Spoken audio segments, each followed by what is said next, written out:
Capítulo 13. La libertad ideológica y religiosa. Sumario 0.1. Las libertades del artículo 16 de la Constitución. 2. La libertad ideológica. 2.1 Concepto. 22. La libertad ideológica y su relación con otros derechos y libertades. 2.3. Regulación y límites. 3. La libertad religiosa y de culto. 3.1. La libertad religiosa como derecho de primera generación. 3.2. Concepto. 3.3. Titularidad y desarrollo normativo. 3.4. Principios generales de la Ley Orgánica de Libertad Religiosa. 3.5. Limaits. 4. El derecho a no declarar sobre la propia ideología, religión o creencias. 5. La objeción de conciencia. 5.1. Concepto. 5.2. El supuesto de objeción de conciencia al servicio militar. 53. Otros posibles supuestos de objeciones de conciencia en la Constitución. 5.4. Titularidad. 1. Las libertades del artículo 16 de la Constitución. Artículo 16c. Se garantiza la libertad ideológica, religiosa y de culto de los individuos y las comunidades sin más limitación, en sus manifestaciones, que la necesaria para el mantenimiento del orden público protegido por la ley. 2. Nadie podrá ser obligado a declarar sobre su ideología, religión o creencias. 3. Ninguna confesión tendrá carácter estatal. Los poderes públicos tendrán en cuenta las creencias religiosas de la sociedad española y mantendrán las consiguientes relaciones de cooperación con la Iglesia Católica y las demás confesiones. El artículo 16 de la Constitución consagra la libertad ideológica, religiosa y de culto, declara la confesionalidad del Estado, el derecho a no declarar sobre la propia ideología o religión y la obligación de que los poderes públicos mantengan relaciones de cooperación con la Iglesia Católica y con las demás confesiones. La regulación constitucional de la cuestión religiosa es una constante en el constitucionalismo histórico español 67 y sido tema política y jurídicamente controvertido en la historia de nuestro país. Los textos constitucionales históricos regularon de muy diferente forma este problema aunque, en general, las constituciones de carácter conservador, 1845,1876, excepcionalmente, la Constitución de 1812 incorporaron la confesionalidad del Estado y fórmulas de medida y compromiso con la Iglesia Católica, mientras que las constituciones liberales incluyeron, en ocasiones, la tolerancia religiosa o fórmulas menos expresas respecto de la religión católica, 1837, 1869, la Constitución republicana de 1931 incorporó la libertad de conciencia y el derecho de profesar y practicar libremente cualquier religión, salvo artículo 27, el respeto debido a las exigencias de la moral. Las libertades reguladas en este artículo representan el reconocimiento de una esfera de autonomía del individuo en aquellos ámbitos de su vida que afectan a sus convicciones más íntimas. La libertad religiosa aparece muy tempranamente como reivindicación de la libertad humana y ha estado en la base de diversos movimientos revolucionarios.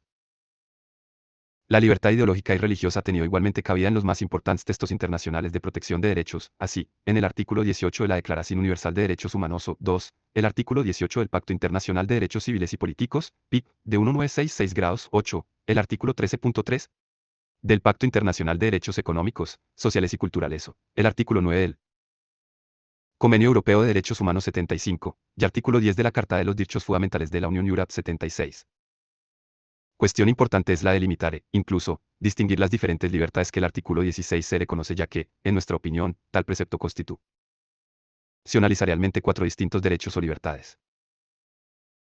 La libertad ideológica, la libertad religiosa, la libertad de culto, bien que estas dos últimas estén unidas por una relación de causa-efecto indisimulable por cuanto resulta imposible defender la primera sin la segunda y el derecho a no declarar sobre la propia ideología, religión o creencia. Sin embargo, como bien señala G. Rolnert, el Tribunal Constitucional no ha diferenciado explícitamente entre la libertad ideológica y la libertad religiosa, pero, en todo momento, ha dado por supuesta su distinción conceptual en sus pronunciamientos.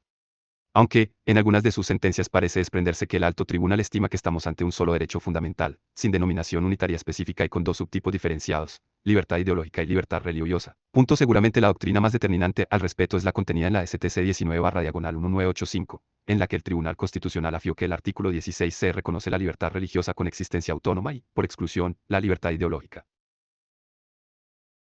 La diferenciación entre ellas resulta procedente, aunque la Constitución les otorga iguales garantías, las máximas que se reconocen en el ordenamiento español, es el contenido esencial de cada uno de estos derechos y libertades es distinto y por ello también lo serán los límites a su ejercicio que puedan resultar legítimos.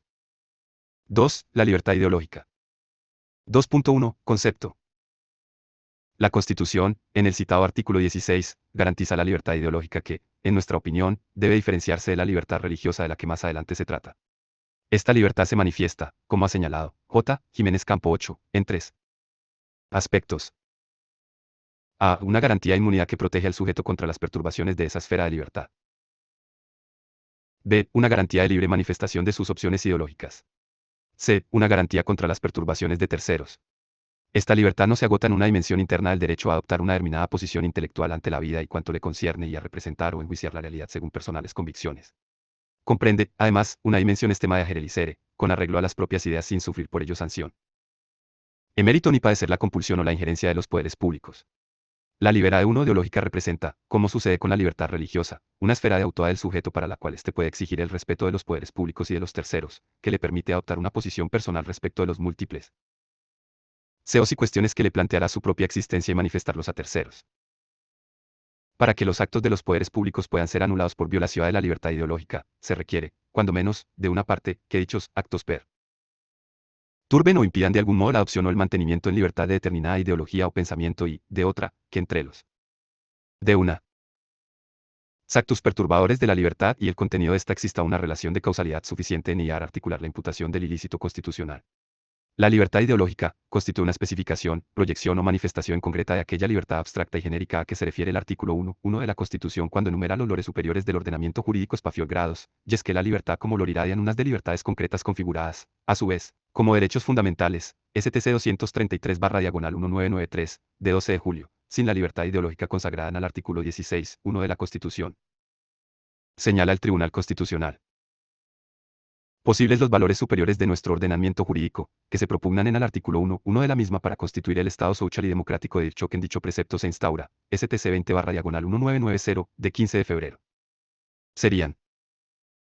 La libertad ideológica posee una trascendencia objetiva que se manifiesta en la neutralidad ideológica de los poderes públicos, principio del que deriva, en primer lugar, la renuncia radical por el Estado a toda acción de adoctrinamiento político, filosófico y moral y la imposibilidad para el ordenamiento, en relación con ello, de cualquier valoración, positiva o negativa, de las plurales expresiones ideológicas de la comunidad. 80. Esta afirmación no impide, sin embargo, que el propio ordenamiento constitucional profese una determinada ideología que es, al fin, la que se ha plasmado en el propio texto constitucional, basada en los valores superiores del ordenamiento jurídico, libertad, justicia, igualdad y pluralismo político, y en la fórmula organizativa del poder que es el Estado social y democrático de derecho.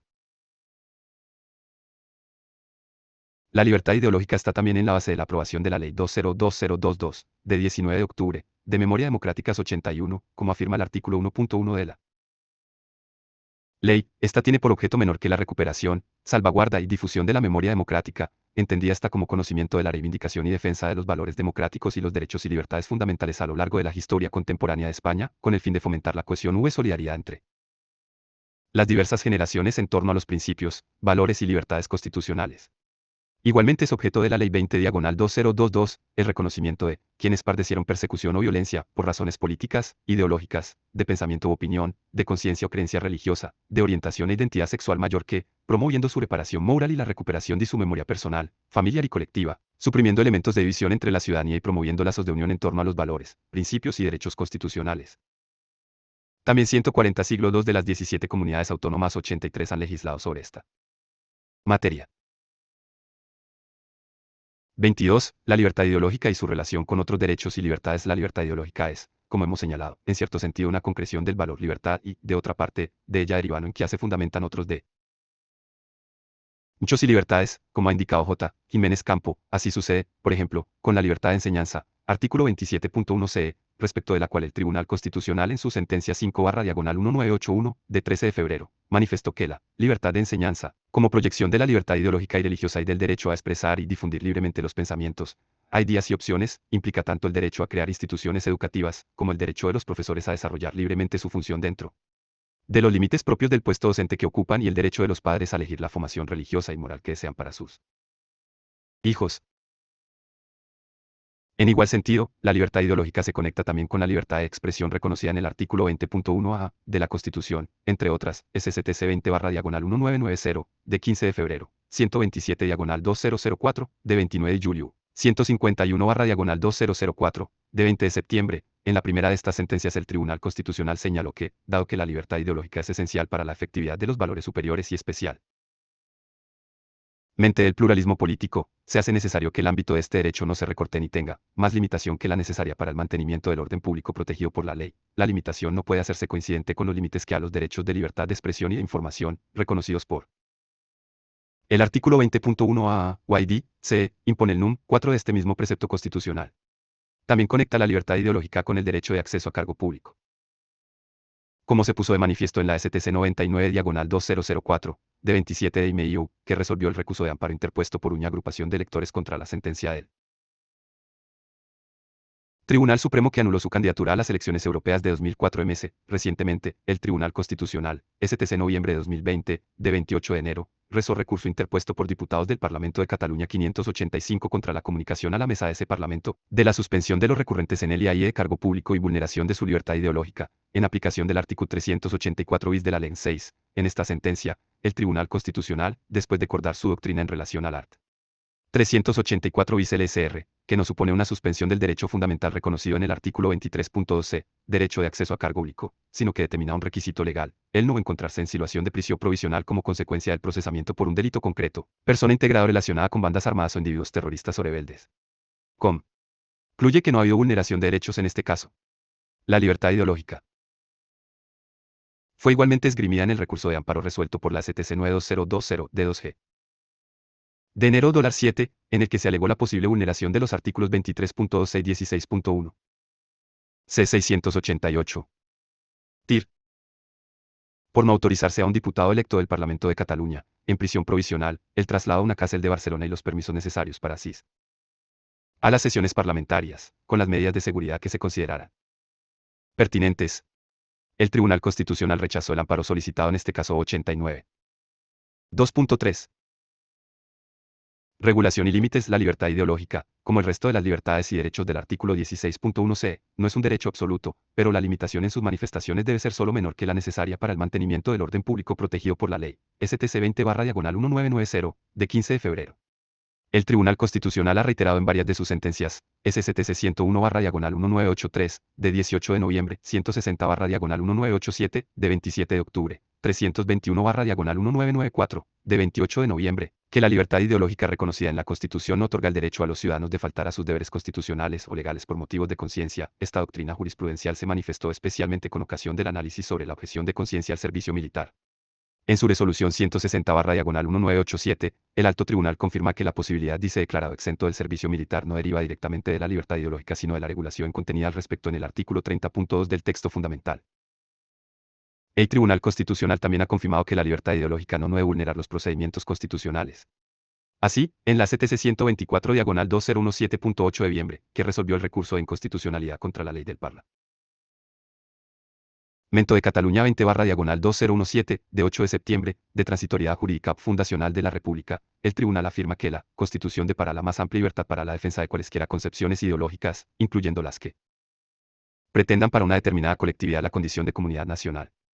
No obstante, la conversión de esos proyectos políticos en una realidad jurídica no es no usable sino mediante los procedimientos de reforma constitucional, cuya observancia es, siempre y en todo caso, inexcusable.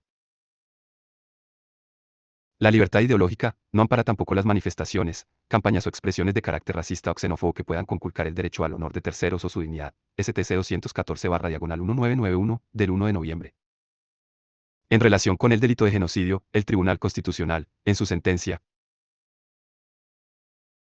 235/2007, de 7 de noviembre, resolvió una cuestión de inconstitucionalidad o 90 respecto al artículo 607,2 del Código Penal.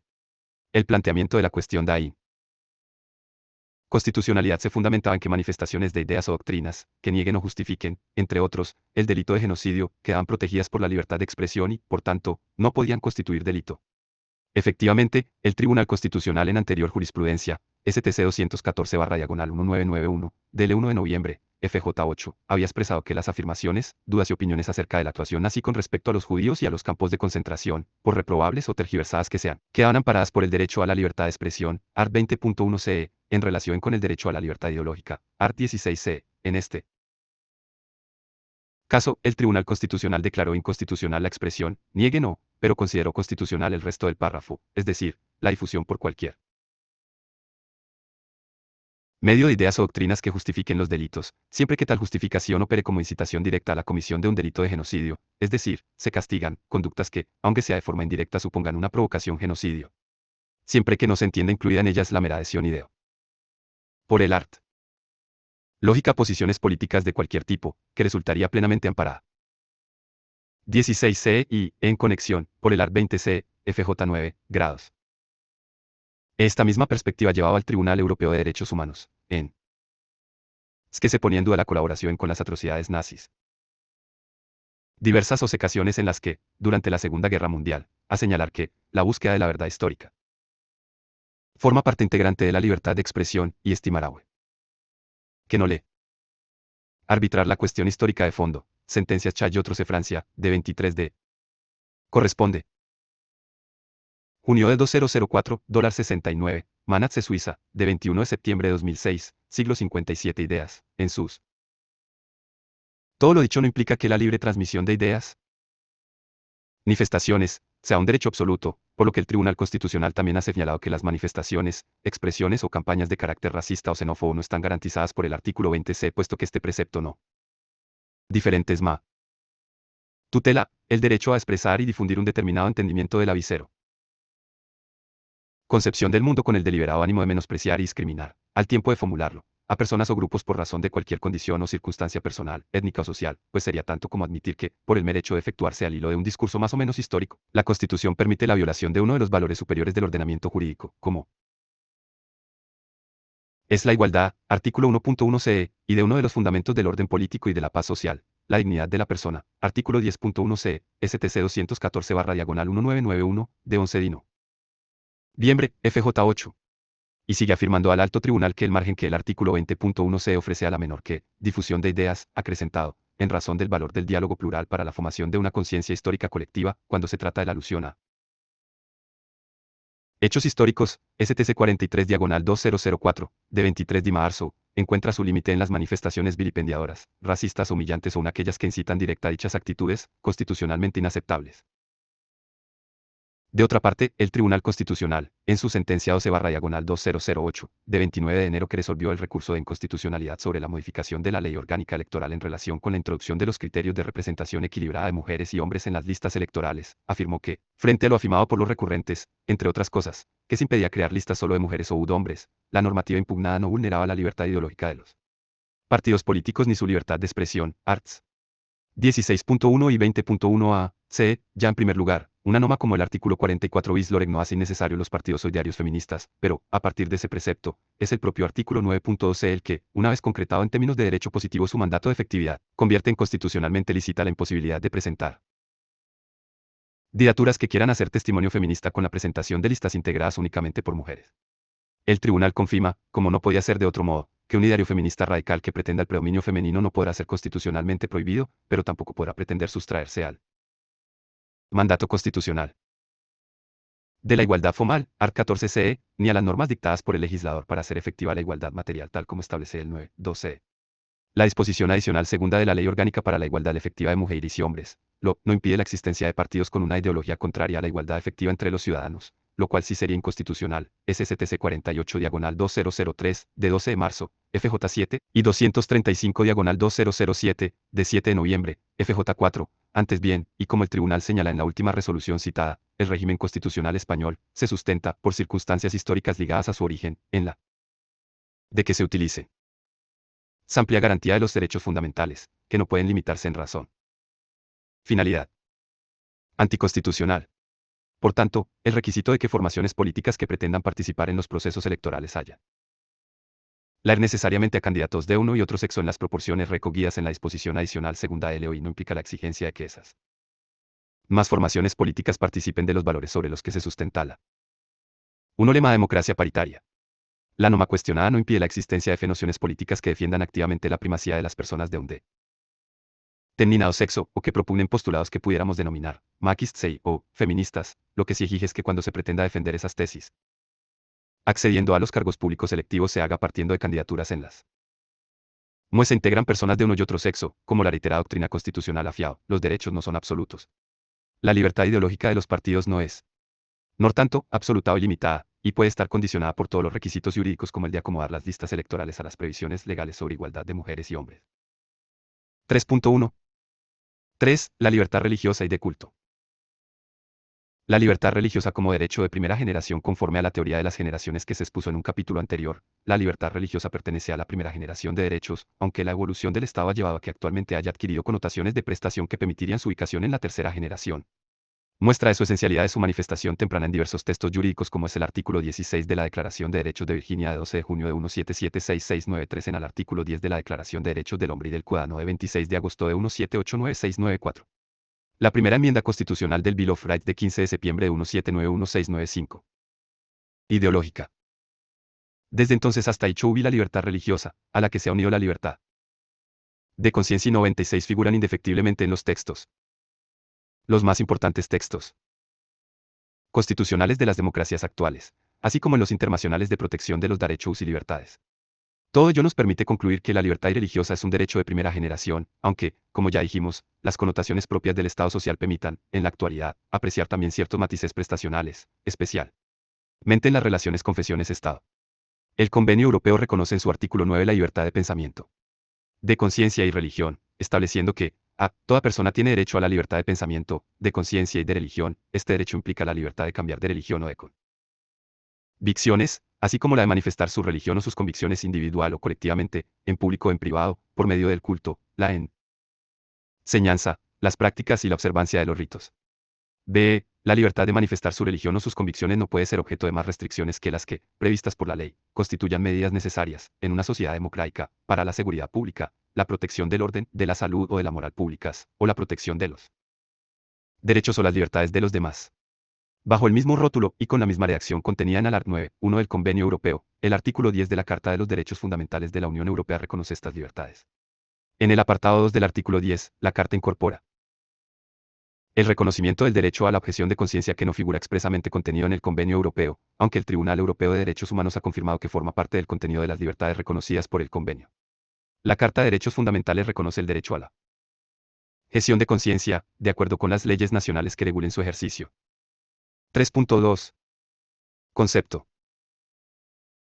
Como acertadamente señala M.J. Ciaurrizo, el artículo 16.1c comprende realmente tres distintas libertades: la libertad ideológica, la libertad religiosa y la libertad de culto de los individuos y de las comunidades. 8. La libertad religiosa define una esfera de libertad del individuo que le permite exigir la abstención del Estado, por un lado, y la protección del mismo contra los ataques de terceros que vulneren dicho ámbito de inmunidad.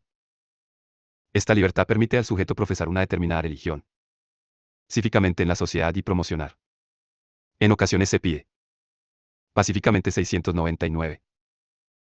Estado, pues, el clásico abstencionismo liberal, que deje hacer sin interferencias, controles, supervisiones, o cualquier otra respuesta similar. 00. En otras ocasiones el Estado está obligado a una actividad positiva de protección de esta libertad, no debe interferir en la libertad religiosa, pero tiene que tomar medidas indirectas para que ésta pueda desarrollarse. 701.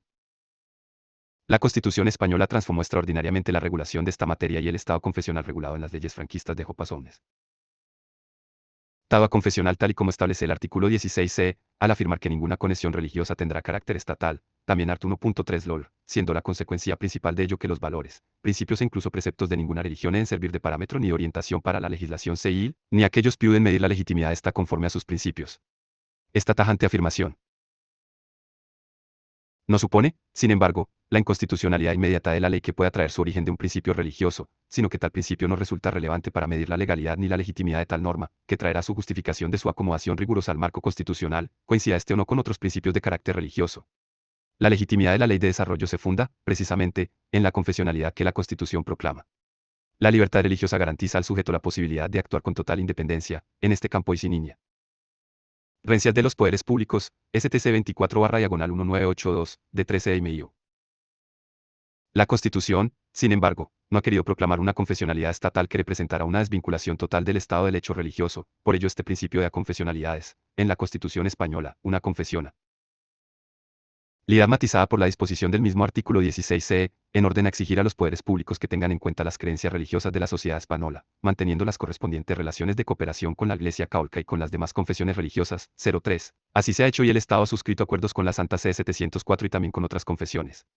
El principio de aconfesionalidad ahí sí manifiesta también en la imposibilidad de reconocer automáticamente validez a todas las resoluciones dictadas por los tribunales eclesiásticos como sucedía antes de la vigencia de la Constitución. Ahora tal reconocimiento opera en el marco de los acuerdos y de las previsiones contenidas en el Código Civil. Como señalado la jurisprudencia constitucional, STC 66/1982, de 12 de noviembre, 93/1982. De 8 de noviembre, 06, Este mismo principio impide que las resoluciones dictadas por los tribunales eclesiásticos puedan ser recurridas en amparo ante el Tribunal Constitucional, ya que según disponen la Constitución y la Ley Orgánica del Tribunal Constitucional, tal recurso solo cabe contra actos de los poderes públicos o de otras instituciones públicas, funcionarios o agentes, STC 265/88, de 22 de diciembre. La Ley Orgánica 7/1980, de 5 de julio, de libertad religiosa, en su artículo 7.1. Refiere a la declaración de notorio arraigo en España de las iglesias, confesiones y comunidades religiosas inscritas en el registro del Ministerio de Justicia como criterio para el establecimiento y articulación de las relaciones del Estado con las confesiones. Hasta la aprobación del Real Decreto 593/2015, de 3 de julio, por el que se regula la declaración de notorio arraigo de las confesiones religiosas en España. El procedimiento para la declaración de notorio arraigo se determinaba mediante la intervención e informe de la Comisión Asesora de Libertad Religiosa, de conformidad con lo establecido en el artículo 8 de la Ley Orgánica de Libertad Religiosa y del artículo 3, del Real Decreto 932/2013, de 29 de noviembre, por el que se regula la Comisión Asesora de Libertad Religiosa. El Real Decreto 593/2015, de 3 de julio, por el que se regula la declaración de notorio arraigo de las confesiones religiosas en España, viene a dar una nueva regulación a la declaración de notorio arraigo, estableciendo unos requisitos precisos y un procedimiento público con todas las garantías, con lo que se reduce el margen de la discrecionalidad de la administración y se aumenta el grado de certidumbre de los solicitantes de esta declaración. Como expresamente se establece en la exposición de motivos del Real Decreto de 2015, la declaración de notorio arraigo debe abarcar unas notas comunes que caractericen a cualquier iglesia, confesión, comunidad religiosa o federación de las mismas, que deben conocerse con carácter previo por parte de los diversos grupos religiosos, pero también por parte de la sociedad, y debe menor que permitir acreditar que goza de una presencia estable y acreditada en el tiempo en España mediante su inscripción en el registro de entidades religiosas, o extranjero, pero que en todo caso aporte la nota de estabilidad y permanencia en el tiempo. Por otra, el arraigo de poder asociarse a la de la confesión en la sociedad osnañola y su implantación en el territorio de varias comunidades autónomas, con un número representativo de entidades y lugares de culto inscritos en el registro de entidades religiosas. Finalmente, la norma exige también que la confesión cuente con una estructura interna y representación adecuada a su propia organización, la necesaria colaboración entre el Estado y las confesiones para cumplir con el mandato constitucional de reconocimiento del hecho religioso y del libre ejercicio del derecho de culto, que habilita al sujeto para practicar los actos de culto y recibir asistencia religiosa de su propia confesión. Artículo 2.1 LOL. Se ha plasmado, por ejemplo, en la legitimidad de la prestación de asistencia religiosa católica a los miembros de las Fuerzas Armadas, aunque estos, obviamente, quedan en libertad para aceptarla o rechazarla. STC 24/1982, de 13 de mayo. De igual manera resulta legítima para el Tribunal Constitucional la concesión de subvenciones o ayudas a los centros hospitalarios para asistencia religiosa católica. STC 13/1992, de 6 de febrero. Resulta, seguramente, innecesario insistir en estas páginas sobre la importancia capital que la libertad religiosa y de conciencia ha tenido y sigue teniendo en la configuración y desarrollo de las sociedades actuales, las cuales, prácticamente sin excepción, la reconocen, aunque no existe unanimidad en su tratamiento jurídico. En España el Tribunal Constitucional ha señalado, STC 20/1990, de 15 de febrero, la importancia que la libertad ideológica, en este caso, tenía para la correcta configuración del Estado social y democrático de derecho y los valores superiores que pugnaba el artículo 1.1c. Tanto la libertad ideológica como la libertad religiosa poseen una amplia proyección en la vida del individuo, tanto en su ámbito interno, lo cual le permitirá enjuiciar la realidad conforme a sus principios ideológicos o religiosos, como en su vertiente externa, lo que permitirá al sujeto un ámbito de agere y lisere, conforme a esos mismos principios, que debe resultar inmune. Son contrarias a la Constitución las injerencias de los poderes públicos. STC 120/90, de 27 de junio, siempre que pueda acreditarse que los actos perturbadores de la libertad impiden la adopción o el mantenimiento de unos determinados principios, y exista una relación de causalidad suficiente para determinar la existencia de una verdadera vulneración de la libertad constitucional. STC 120/90, de 27 de junio, 137/90, de 19 de julio. El Tribunal Constitucional se ha pronunciado sobre casos específicos en los que se encontraba afectada la libertad religiosa. Así, en su sentencia 51/2011, de 14 de diar, resolvió el recurso de amparo interpuesto por una profesora de religión católica pública. El nivel de educación infantil y primaria, a propuesta del obispo de Almería, en cumplimiento de las normas que regulan la enseñanza de la religión en la escuela. En mayo del año 2001 se le comunicó a la señora Galera por el delegado diocesano de enseñanza de Almería que no sería propuesta como profesora de religión y moral católica para el siguiente curso escolar, 2001/2002, por haber contraído matrimonio civil con un divorciado, ya que esta situación no era coherente con la doctrina de la Iglesia Católica respecto del matrimonio. El Tribunal Constitucional afirma, como señaló en su sentencia 38/2007, FJ7, que la designación de los Profesores de religión deba recaer en personas que hayan sido previamente tas por el ordinario diocesano, y que dicha propuesta implique la previa propuesta. Declaración de su idoneidad basada en consideraciones de índole moral y religiosa, no implica en modo alguno que tal designación no pueda ser objeto de control por los órganos judiciales del Estado, a fin de determinar su adecuación a la legalidad, como sucede con todos los actos discrecionales de cualquier autoridad cuando producen efectos terceros, según hemos afirmado en otros supuestos, bien en relación con la denominación. Nada, discrecionalidad técnica, STC 86-2004, de 10 de IMEIU, FJ3, vienen al caso de los nombramientos efectuados por el Sistema de Libre Designación, STC 235-2000, de 5 de octubre, FFJJ 12 y 13, mayor que confirmando así su competencia para pronunciarse sobre el caso, 0. Entrando sobre el contenido del asunto, el tribunal sigue afirmando que debe respetarse la libertad de criterio de las confesiones a la hora de establecer los contenidos de las enseñanzas religiosas y los criterios con arreglo a los cuales determinen la concurrencia de la cualificación necesaria para la contratación de una persona como profesor de su doctrina, pero que tal libertad no es absoluta, como tampoco lo son los derechos, y dado que son hechos probados que la razón por la que no se renovó el contrato a la profesora fue su situación personal, el Tribunal Constitucional ponderó los derechos en conflicto y otorgó el amparo a la recurrente reconociendo su derecho a no sufrir discriminación por razón de sus circunstancias personales, art. 14c, a la libertad ideológica, artículo 16.1c, en conexión con el derecho a contraer matrimonio en la forma legalmente establecida, art. 32c, ya la intimidad personal y familiar, artículo 18.1c. También la STC 148-2021, de 14 de julio, que resolvió el recurso de inconstitucionalidad interpuesto contra el Real Decreto 463-2020 que declaró el estado de alarma por la COVID-19, analizó la incidencia sobre la libertad religiosa. El Real Decreto estableció medidas de contención, art. 11, en lugares de culto y para la celebración de actos religiosos. El Tribunal Constitucional entendió en esta sentencia que el ejercicio de la libertad religiosa y de culto, art. 16.1c, tiene su límite en el mantenimiento del orden público y correlativamente en la protección de la salud pública, lo cual justifica a juicio del tribunal las medidas adoptadas para frenar la pandemia.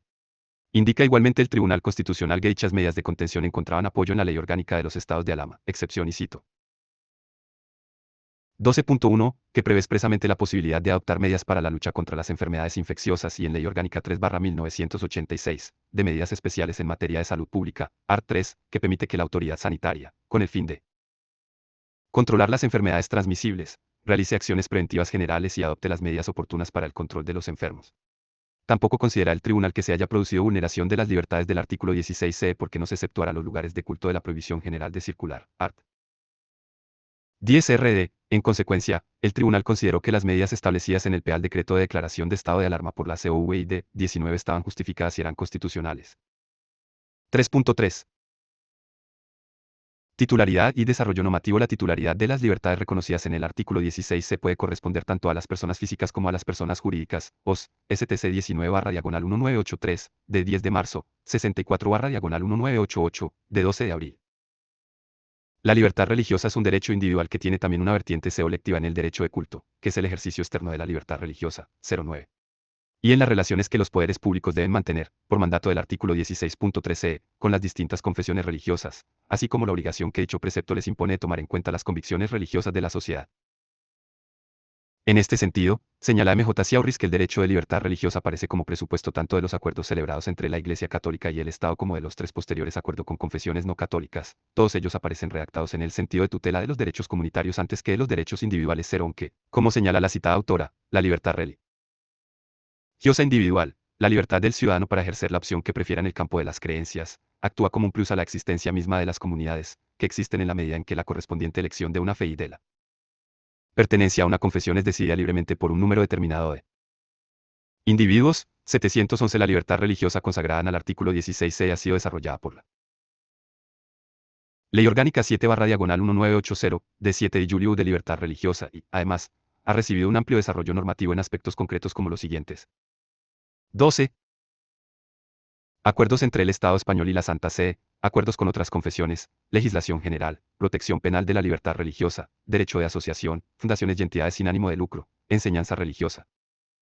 Asistencia religiosa en las Fuerzas Armadas. Asistencia religiosa en centros penitenciarios, sanitarios y educativos, matrimonio contraído en forma religiosa. Régimen económico. Seguridad social. 3.4 Principios generales de la Ley Orgánica de Libertad Religiosa. Como se ha señalado anteriormente, el artículo 16 de la Constitución ha sido desarrollado por la Ley Orgánica 7/1980, de 7 de julio de libertad religiosa, LOL, que vino a sustituir a la Ley Preconstitucional de 1967. La Ley de Libertad Religiosa de 1980 trata exclusivamente de esta y de la libertad de culto, y, por tanto, no regula la libertad ideológica constitucionalizada también en el artículo 16c. El artículo 1 de la LOR establece la obligación del Estado de garantizar el derecho fundamental a la libertad religiosa y de culto, de acuerdo con lo prevenido en la propia Ley Orgánica de Libertad Religiosa. Este mismo artículo proclama la igualdad de trato con independencia de las creencias religiosas, no pudiéndose alegar motivos religiosos para impedir a nadie el ejercicio de cualquier trabajo o actividad o el desempeño de cargos o funciones públicas. El ámbito de la libertad religiosa y de culto consagrada en el artículo 16c se ha desarrollado en el artículo 2.1 de la LOL, el cual establece que, con la consiguiente inmunidad de coacción, estos derechos permiten a toda persona a. Profesar las creencias religiosas que libremente elija o no profesar ninguna, cambiar de confesión o abandonar la que tenía, manifestar libremente sus propias creencias religiosas o la ausencia de las mismas, o abstenerse de declarar sobre ellas. B. Practicar los actos de culto y recibir asistencia religiosa de su propia confesión, conmemorar sus festividades, celebrar sus ritos matrimoniales, recibir sepultura digna, sin discriminación por motivos religiosos, y no ser obligado a practicar actos de culto o a recibir asistencia religiosa contraria a sus convicciones personales. C. Recibir e impartir enseñanza e información religiosa de toda índole, ya S. Oralmente, por escrito o por cualquier otro procedimiento, elegir para sí, y a los menores no emancipados e incapacitados, bajo su dependencia, dentro. Fuera del ámbito escolar, la educación religiosa y moral que esté de acuerdo con sus propias convicciones. Desarrollar. D. Reunirse o manifestarse públicamente con fines religiosos y asociarse para de conformidad con él. Comunitariamente sus actividades religiosas. NEL. Ordenamiento jurídico general y lo establecido en la presente ley orgánica.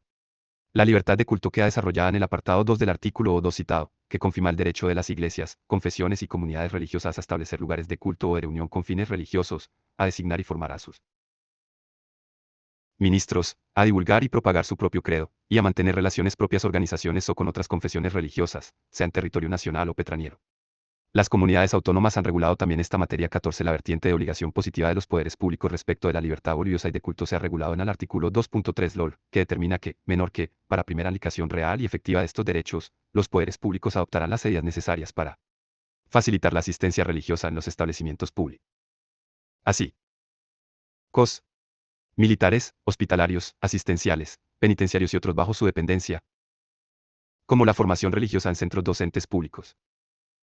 3.5 Límites. Como se analizó en un capítulo anterior, los derechos y libertades no tienen carácter absoluto. Los límites de las libertades que venimos comentando se han regulado en el artículo 3.1 LOL, que establece como único límite de las mismas la protección del derecho de los demás al ejercicio de sus libertades públicas y derechos fundamentales, así como la salvaguardia de la seguridad, de la salud y de la moralidad pública, elementos constitutivos del orden público protegido por la ley en el ámbito de una sociedad democrática. Expresamente excluye la Ley Orgánica de Libertad Religiosa de su ámbito las actividades, finalidades y entidades relacionadas con el estudio y experimentación de los fenómenos psíquicos o parapsicológicos o la difusión de valores humanísticos o espiritualistas u otros fines análogos ajenos a los religiosos. Respecto de este apartado 2 del artículo 3, lo más relevante jurídicamente es determinar qué entidades no son religiosas y si se encuentran dentro de lo previsto en este apartado.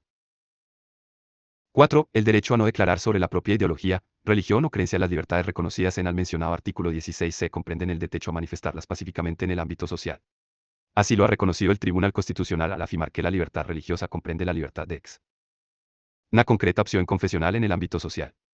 En el mismo sentido se manifestado el Tribunal en relación con la libertad ideológica, STC 20/1990, d. L. 15 de febrero, confirmando que a la libertad ideológica le corresponde el correlativo derecho como a la libertad religiosa a expresarla, tal y como garantiza el artículo 20.1a. En este sentido, por ejemplo, la STC 292/1993 declaró que un trabajador tiene derecho a reservarse la información sobre su afiliación sindical. Este derecho es, pues, una garantía de la propia libertad ideológica, religiosa y de culto que el artículo 16 se consagra. Este derecho fue considerado en un primer momento como uno de los escasos ejemplos de derechos absolutos en la Constitución española, aun que el Tribunal Constitucional vino a rechazar esta tesis cuando resolvió el recurso de inconstitucionalidad interpuesto contra la ley reguladora de la objeción de conciencia. Con motivo de dicha resolución declaró el alto tribunal que el derecho constitucional a no declarar sobre las creencias, los principios religiosos de COS, no resultaba vulnerado cuando el propio sujeto se ideología solicitara una prestación o exención al Estado, como era el caso del objetor para ser eximido de un deber constitucional. STC 160/1987, de 27 de octubre. Esta doctrina jurisprudencial ha sido reiterada por el Tribunal Constitucional en sus SCTC 19/2023, de 22 de marzo, Etanasia. YY 44/2023, de 9 de mayo, interrupción del embarazo. En ambos casos, el tribunal estima que la obligación que se imponen en las respectivas leyes al personal sanitario que se declare objetor de conciencia, de hacer una manifestación escrita de su OUBI. Si o no es inconstitucional, sino que es una exigencia derivada de la solicitud de exención de un deber. 5. La objeción de conciencia. Artículo 30.12. La ley fijará las obligaciones militares de los españoles y regulará, con las debidas garantías, la objeción de conciencia, así como las demás causas de exención del servicio militar obligatorio, pudiendo imponer, en su caso, una prestación social. Sustitutorio de 5.1. Concepto. Al tratar de abordar el problema de la objeción de conciencia, resulta inexcusable señalar que se trata de una demanda estrechamente ligada al ámbito más íntimo de conciencia 715 que se expresa en la libertad religiosa y en la libertad ideológica reconocidas en el artículo 16c que venimos analizando 16. Como hemos señalado, las libertades ideológica y religiosa tutelan una esterde autonomía del sujeto profundamente vinculada a su dignidad personal, el lugar en donde cada ser humano busca y establece su relación personal con los valores con los que cada ser humano quiere comprometerse. El respeto a esta esfera de autonomía define una de las características esenciales del Estado democrático que no puede entenderse exclusivamente como ausencia de coacción sobre el individuo en materia religiosa o ideológica, sino que también implica la prohibición de que el Estado influya sobre la formación y existencia de aquellas convicciones 718. ¿Pero qué es la objeción de conciencia? Contestar a esta pregunta no resulta tarea fácil como ha señalado un amplio sector doctrinal. 20. Aunque se han formulado diversas definiciones de objeción de conciencia, así, R. Navarro Valls, 12 le afirma que la objeción de conciencia es toda pretensión contraria a la ley motivada por razones axiológicas, no meramente psicológicas, de contenido primordialmente religioso o ideológico, ya tenga por objeto la elección menos lesiva para la propia conciencia entre las alternativas previstas en la norma, eludir el comportamiento contenido en el imperativo legal o la sanción prevista por su incumplimiento o, aceptando el mecanismo represivo, lograr la alteración de la ley contraria al personal imperativo ético, mientras que Iván L. Prieto Sanchís y A. Motilla 2 la definen como el incumplimiento de una obligación legal y de naturaleza personal cuya realización produciría en el individuo una lesión grave de la propia conciencia o de las creencias profesadas. Cámara Villar estima que la objeción de conciencia es menor que un rechazo de la obligación impuesta por la norma jurídica fundamentado en la intimidad de la conciencia individual. 723 y J. Oliver Araujo la define como la negativa a cumplir un mandato de la autoridad o una norma jurídica, invocando la existencia, en al fuero de la conciencia, de un imperativo que prohíbe dicho cumplimiento. 2. Todavía, de Llamazares 2 define la objeción de conciencia como la negativa individual a prestar obediencia a una norma jurídica por ser contradictoria con la propia conciencia. J. Martínez Torón 26 como la negativa del individuo, por motivos de conciencia, a someterse a una conducta que, en principio, resulta jurídicamente exigible. Y R. Palomino como menor que el comportamiento individual, basado en los motivos de conciencia y contrario a la norma jurídica estatal. 727 como se desprende de las opiniones trans. Critas, parece ampliamente aceptado que la objeción de conciencia consiste básicamente en manifestar la incompatibilidad entre los dictados de la conciencia individual y determinadas normas del ordenamiento jurídico al que la persona se encuentra sujeta. Así, son elementos necesarios del concepto de objeción de conciencia. 1. La existencia de una norma jurídica, con un contenido que pueda afectar a las creencias religiosas o morales de los individuos, cuyo cumplimiento no puede obviarse sin incurrir en sanción. 2. La existencia igualmente de un dictado inequívoco de la conciencia individual opuesto al mandato jurídico.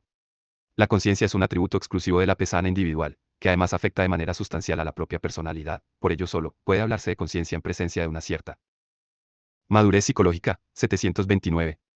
3. La ausencia en el ordenamiento jurídico de normas que permitan diluir el conflicto entre la norma y la conciencia individual. 4. La manifestación del propio sujeto sobre el conflicto surgido entre la norma y su conciencia, sin que sea relevante la mera presunción sobre la existencia de conflicto y, en consecuencia, son inválidas también las manifestaciones que al respecto realicen terceras personas aun siendo cercanas al sujeto. Con todo, como ha señalado M.J. Ciaurris, la objeción de conciencia no viene siendo considerada un derecho fundamental respecto del cual el Estado quedaría obligado a tutelar y garantizar, sino una forma de dar solución a la tensión que, en determinados casos, se produce entre la conciencia individual y las normas del Estado. 0. 5.2. El supuesto de objeción de conciencia al servicio militar como es sobradamente conocido. La Constitución española solo ha regulado expresamente un tipo de objeción de conciencial, la objeción de conciencia al servicio militar. La Constitución, al reconocer exclusivamente la objeción de conciencia al servicio militar y omitir la regulación de cualquier otro tipo, propició la solución jurídica del específico problema de la objeción al servicio militar, cosa que no ha sucedido con las otras objeciones de conciencia. 32. En al derecho comparado la objeción de conciencia se ha incorporado a la cons. Ha sido regulada por ley. Por otra parte, el Constitución en ciertos países y, en otros, ha sido Convenio de Roma, en el ámbito internacional, no contempla la objeción de conciencia. Se reconoce a los estados nacionales un margen de discrecionalidad para que actúen en lo referente a la misma. Actualmente, la desaparición del servicio militar obligatorio ha dejado vacío de contenido este precepto que, sin embargo, suscitó una viva polémica en su momento. Fue causa, también, de pronunciamientos del Tribunal Constitucional. La definitiva desaparición del servicio militar obligatorio estuvo precedida por medidas legislativas como la aprobación del Real Decreto 247-2001, de 9 de marzo, por el que se adelanta la suspensión de la prestación del servicio militar y de la Ley Orgánica 7/1998. De 5 de octubre, de modificación de la Ley Orgánica 10/1995, de 23 de noviembre, del Código Penal, por la que se suprimen las penas de prisión y multa para los supuestos de no cumplimiento del servicio militar obligatorio y prestación social sustitutoria y se rebajan las penas de inhabilitación para dichos supuestos. El Tribunal Constitucional, en su STC 160/1987, de 27 de octubre, apoyándose en una resolución anterior concluyó que la objeción de conciencia al servicio militar no era un derecho fundamental, aunque la Constitución le otorgue la protección específica del recurso de amparo, lo cual permitió considerar acorde con la Constitución el desarrollo por ley ordinaria del artículo 30.2. En este punto no se reconoció derecho a ser objetor sino un derecho a ser declarado objetor siempre que se cumplieran los requisitos establecidos en la ley a la que la Constitución se remite. No estábamos, pues, ante un derecho de la persona sino ante una causa de la exención del servicio militar 735. Quizá deba insistirse en que el Tribunal Constitucional considera especialmente ente para resolver el recurso de inconstitucionalidad sobre la objeción de can. Relevante ciencia al servicio militar que esta haya sido regulada como excepción a un deber relarum al expreso, defender a España, y, aunque no niega al tribunal su posible las libertades. Torizani permite calificarlo de consideración de que su núcleo contenido es contenidas en el artículo 16, 1c, estima que ello, no ha de fundamental. A ello obstáis el tribunal ya. Cho a ser declarado. Exento del deber. Esencial. Consiste en constituir un deber general de prestar el servicio militar, sustitu. 736. No hay, pues, yéndolo, en su caso, por una prestación social sustitutoria. Reconocimiento de un ámbito de libertad dentro del cual el sujeto actúa sin interferencias del poder público y, por ello, el Tribunal Constitucional pudo declarar acorde con la Constitución que el objetor debiera declarar expresamente los aspectos vilillo ese oso de conciencia que entraban en conflicto con la norma general sin que ello vulnerara las libertades constitucionalizadas en el artículo 16.1c. Eran, pues, aspectos esenciales de la resolución del Tribunal Constitucional en este caso: a. La existencia de un deber constitucional expreso; b. La regulación con concreta de la objeción de conciencia como una más de las causas de exención de dicho deber. 5.3. Otros posibles supuestos de objeciones de conciencia en la Constitución. La omisión de referencias constitucionales expresas a otros tipos de objeción de conciencia, diferentes de la objeción al servicio militar, no debe llevarnos a concluir que su incorporación al ordenamiento jurídico español está vedada, ni tampoco a presumir que tal ausencia deba determinar en todos los supuestos su infraprotección constitucional. Una determinada conducta individual, aún no reconocida expresa mente en la Constitución como derecho autónomo, puede estar comprendida dentro del contenido propio de un derecho constitucional, tenga o no, en razón de sus garantías, el carácter de derecho fundamental 38. Por otro lado, puede hablarse también de la existencia de derechos con fundamento constitucional, es decir, derechos que, aun no estando expresamente reconocidos en el texto constitucional, encuentran en otro derecho contemplado expresamente en la Constitución, la base de su existencia y de su reconocimiento legal. Que una conducta concreta pueda ser definida como parte del contenido esencial de un determinado derecho o, por el contrario, como un correlato de aquel, se deducirá de la interpretación constitucional y, en todo caso, determinará el nivel de protección constitucional que dicha conducta pueda recibir. En el primer caso, al ser el aspecto concreto parte del contenido esencial del derecho, recibe las garantías que éste tenga asignadas. En el segundo caso, si se trata de un derecho con fundamento constitucional, el margen de discrecionalidad del legislador ordinario aumenta permitiendo diversas opciones en función, por lo general, de planteamientos políticos e, igualmente, puede ser diverso su nivel de garantías. La objeción de conciencia ni es un derecho público subjetivo de carácter general. Lo cual, como el mismo Tribunal Constitucional afirma, sería contrario a la idea de Estado 739, ni tiene necesariamente que quedar reducida únicamente a la objeción de neyencia al servicio militar reconocida en el artículo 30.2c, las manifestaciones de la conciencia individual podrán ser o no tomadas jurídicamente en consideración en mención de los demás derechos, libertades y bienes constitucionalmente protegidos. Se vean afectados en cada caso y, especialmente, en función de que exista o no un deber constitucional contrario a la pretensión del objetor. El régimen constitucional español permitiría, en mi opinión, la incorporación de algunos de los tipos de objeción de conciencia que actualmente se defienden como tales, aunque no todos los casos tendrían que recibir el mismo estatus jurídico, no es infrecuente que algunas demandas ciudadanas que no encuentran acogida en la legislación o, incluso, aquellas que reciben una regulación contraria a ciertas posiciones ideológicas, deriven en demandas de objeción de conciencia, tal podría ser el caso de algunos supuestos de objeción de conciencia con relación a la enseñanza de determinadas materias, o a la celebración de matrimonios entre personas del mismo sexo. Con todo, debe aceptarse que los ordenamientos jurídicos no se encuentran preparados para aceptar la amplísima variedad de tipos de objeción de conciencia que teóricamente podrían presentarse. Así, las legislaciones nacionales y extranjeras no la admiten en ningún supuesto solo en algunas materias concretas. Esta ausencia de reconocimiento, en el mejor de los casos, reconocimiento restrictivo tiene su causa en el temor o desconfianza del legislador ante las consecuencias que se derivarían de una aceptación amplia de la objeción de conciencia, pues, podría poner en jaque la propia existencia del derecho y del Estado. 741. Con todo, la importante afectación de la conciencia respecto de determinados temas emerge reivindicaciones muy concretas en esta materia como las que a continuación se citan. Entre los diferentes ámbitos donde han surgido con mayor intensidad las reivindicaciones a favor de una regulación sobre objeción de conciencia se encuentra el sector sanitario, donde algunos profesionales sanitarios, entre los que se encuentran también los farmacéuticos, mantienen una reivindicación firme para que se les reconozca el derecho a la objeción de conciencia en ámbitos concretos de su labor asistencial. En general, las demandas de regulación se centran en aquellas actividades asistenciales relativas al comienzo y al fin de la vida, con especial referencia a la realización de abortos. Técnicas de reproducción asistida, atención a las personas inal de la vida, voluntades anticipadas, cuidados paliativos, eutanasia. Con respecto a la STC 53/1985, de 11 de abril, que resolvió el recurso de inconstitucionalidad interpuesto contra la legislación que despenalizaba cierto supuesto de aborto, el Tribunal Constitucional afirmó, en relación con la posible objeción de conciencia de los médicos, en un obiter dictum, pues era tema ajeno al enjuiciamiento de la constitucionalidad de la norma impugnada, que la objeción de conciencia forma parte del contenido del derecho fundamental a la libertad ideológica y religiosa, reconocido en el artículo 16.1 de la Constitución y, como ha indicado este tribunal en diversas ocasiones, la Constitución es directamente aplicable, especialmente en materia de derechos fundamentales. 742. La manifestación del tribunal, en el contexto en el que fue formulada la sentencia. CIA 53/1985, es coherente con la tesis que venimos defendiendo, que no es otra sino la de que el ordenamiento constitucional español no ha contemplado una única opción en cuanto al reconocimiento y regulación del fenómeno de la objeción de conciencia. La objeción de conciencia de los médicos oponiéndose a realizar abortos en pugna con ninguna otra norma constitucional que establezca el deber de realizar este tipo de operaciones, no puede, pues, configurarse como exención de un deber constitucional inexistente. Siendo así, este tipo concreto de objeción de conciencia puede ser considerada como parte del contenido de las libertades consagradas en el artículo 16.1c. La Ley Orgánica 2/2010, de salud sexual y reproductiva y de la interrupción voluntaria del embarazo ha reconocido expresamente la objeción de conciencia en este ámbito.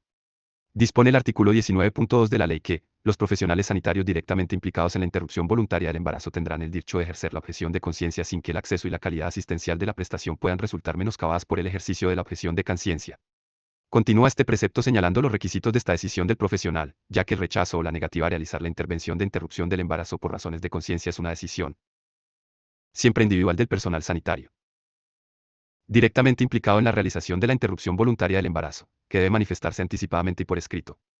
La ley prevé, además, que, en todo caso, los profesionales sanitarios dispensarán tratamiento y atención médica adecuados a las mujeres que lo precisen antes y después de haberse sometido a una intervención de interrupción del embarazo. Nada dice la ley expresamente en relación con la actividad de los farmacéuticos, referente a la expedición de fármacos que pudieran ser considerados abortivos, en la medida en la que la ley contempla acciones expresas y directamente vinculadas. Interrupción del embarazo. Es difícil concluir que también esté contemplando la mera dispensación de fármacos, aunque estos puedan tener efectos abortivos. Esta tesis, sin embargo, es cuestionada por un sector de los profesionales que entienden que la dispensación es parte esencial de los actos que llevarían a la interrupción del embarazo. La legislación de las comunidades autónomas ha sido receptiva a estas demandas de los profesionales guayche y incluidos en sus respectivas leyes previsiones al respecto. La Ley Orgánica 2/2010 fue recurrida ante el Tribunal Constitucional que resolvió y que el recurso de inconstitucionalidad en su STC 44/2023, de 9 de mayo.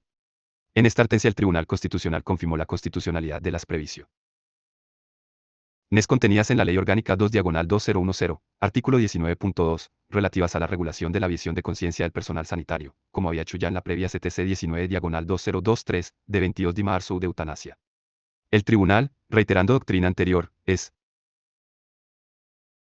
Estimó que las previsiones de la ley orgánica no vulneraban los derechos fundamentales del personal sanitario que se declarara UCHI y que los requisitos establecidos en la ley orgánica, como la obligación de hacer una manifestación anticipada y por escrito de la objeción de conciencia, estaban justificadas porque derivaban de la solicitud de una exención de un deber.